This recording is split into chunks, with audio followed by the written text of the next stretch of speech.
Welcome, friends, to the channel. My name is Joel from Heavy Ammo Inbound.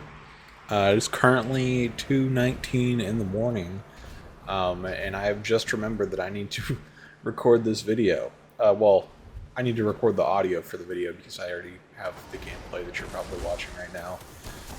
So basically, we're here to talk about Solstice and my thoughts on Solstice so far.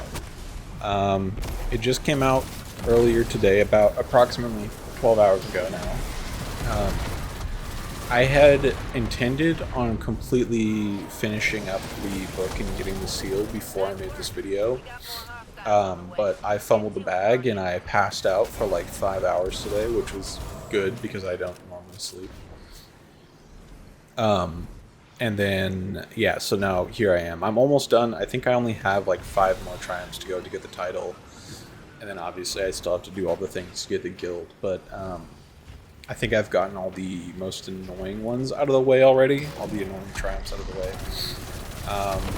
But yeah, so basically this year of Solstice, they made some changes. And if I'm being completely honest, I don't know if it was the best changes they could possibly make.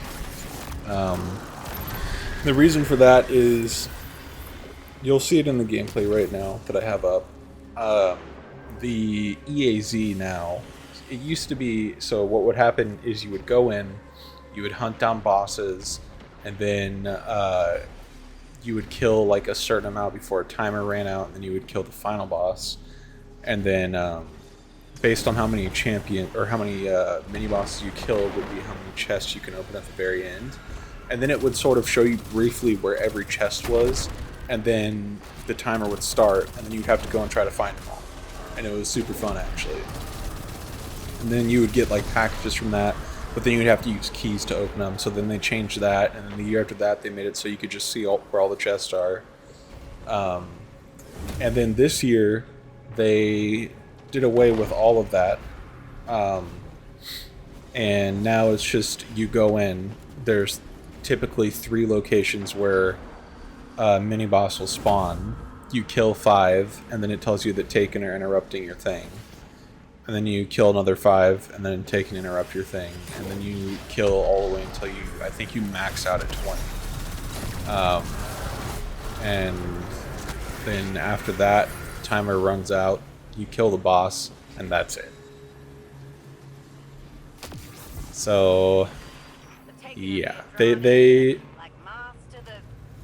I mean, it would be fine, I feel like, if it was like at all challenging, but considering there's like 5 total locations for all of the bosses to possibly spawn in, and they spawn in the same places, like per run they will spawn in the same place every single time. A little bit upsetting. But I suppose that's not like the main purpose of the changes that they made to Solstice of Heroes. They made the armor upgrading thing different, which I don't know if I agree with that either, because I never personally had a problem with grinding out the sets. It was like the original Solstice of Heroes, there was like all those like updated missions, and then there was like you would have to do heroic daily story missions, or heroic adventures, I mean. And then you'd have to do all these different tasks, basically, to upgrade the armor from white to blue to purple, and then masterwork, basically. And then they made it so those tasks were easier, and then easier, and they made it so you only had to do it basically like grind once, basically, on one character. And then you got like double progress for the second character, and then you got double that progress for the third character, so it was just super fast. But now you literally just do a bunch of strikes, Gambit, and Crucible public events, and then you go in and turn your leaves that you've gotten from that into dust to upgrade your armor. And then you get the other things to fully upgrade your armor or whatever by just doing the triumphs, and the triumphs are pretty pretty all like brain dead easy, apart from like you just have to do a lot of them. And this is supposed to go on for 20 days, I think, until the end of the season. So I don't know like what the plan was. Yeah, it's like I don't know. I was really looking forward to this event. I'm still like kind of enjoying it. I hate the fact that the new gun is a 120 hand cannon, because I will personally never use that.